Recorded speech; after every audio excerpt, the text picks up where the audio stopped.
Hey everybody, my name is Austin. I am a grad student. I'm pursuing a master's in data science right now, and before my master's program, I got a BS in math with a minor in computer science.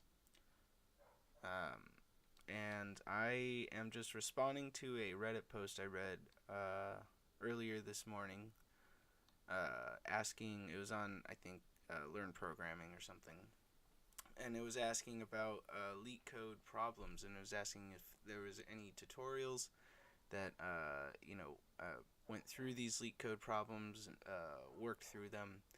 And so I thought that sounded kind of fun to do. So I am that's kind of the goal today.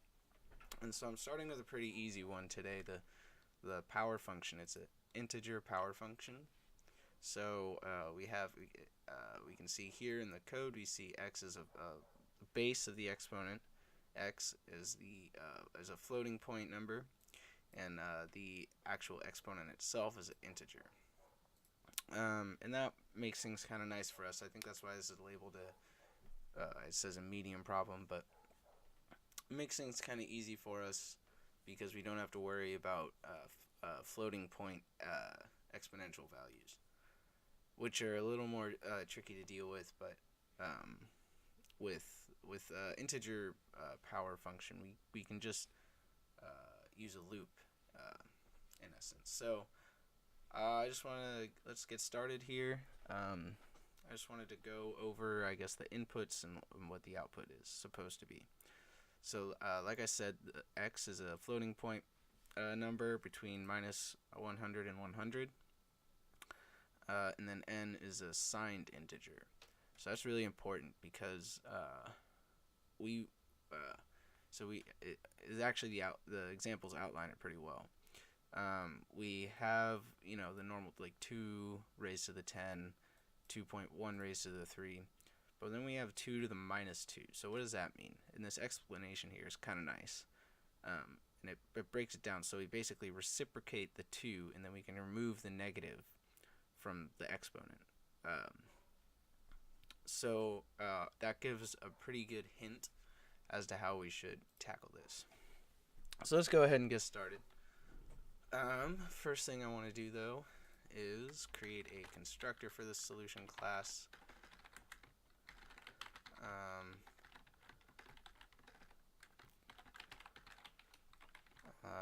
It's not gonna do anything, but it should be there.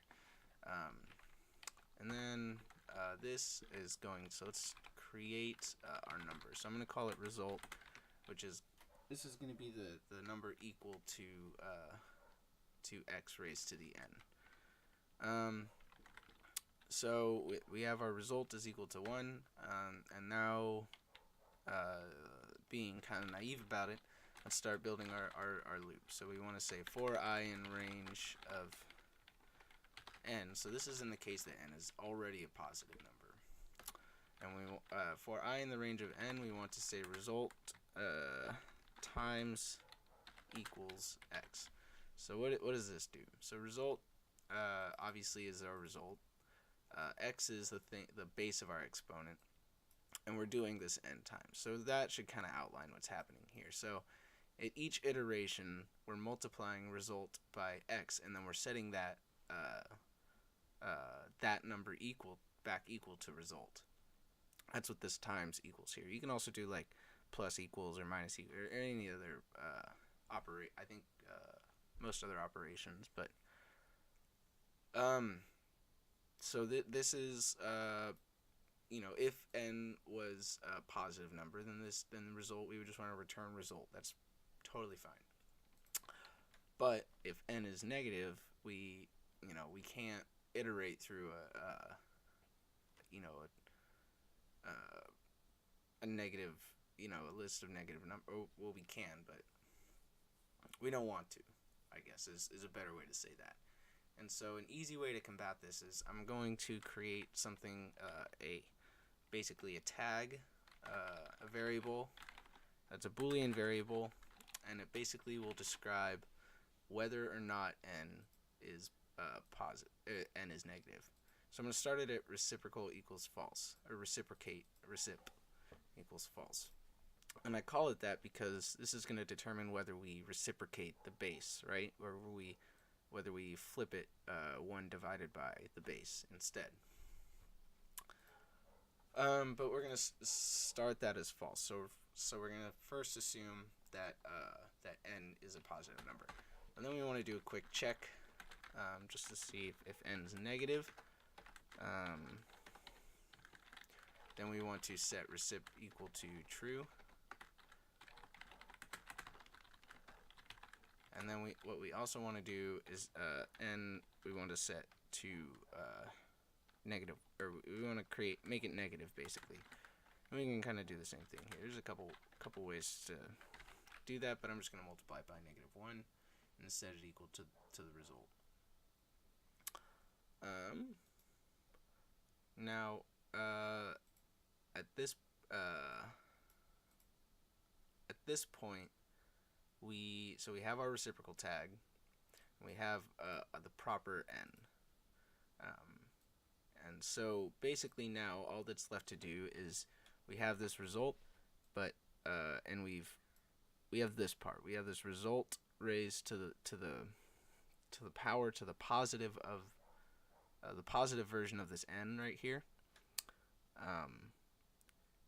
And so what we need to do now is just return 1 divided by that, if recip is true. So we're going to do one last check here. We're going to say if recip will return 1 divided by result, and then otherwise we'll return just plain old result. So this should give us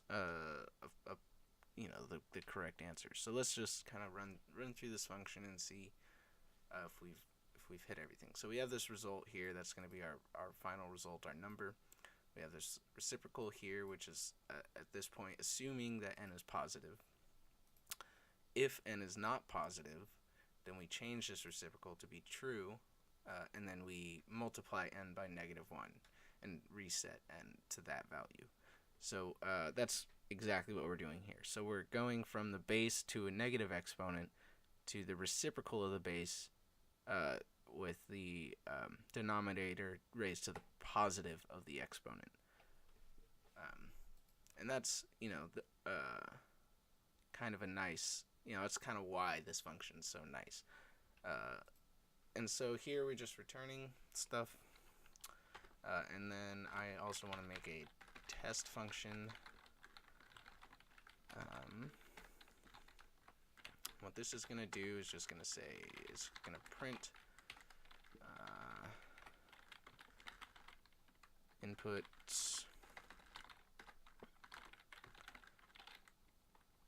actually, no, we don't even need to make it this nice. Let's just do this. Let's just say you want to print self dot my pow of and I just want to do the examples, try the examples to see if we can match them. So we say 2 and 10, and then we'll just copy and paste, and then we'll do 2.1 and 3,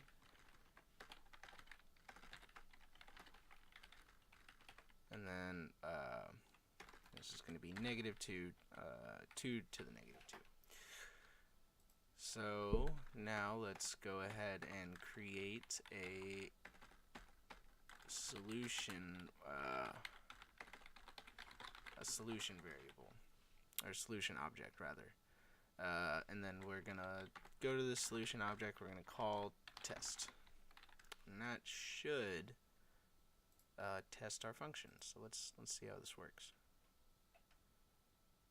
Yeah, so we got input 10.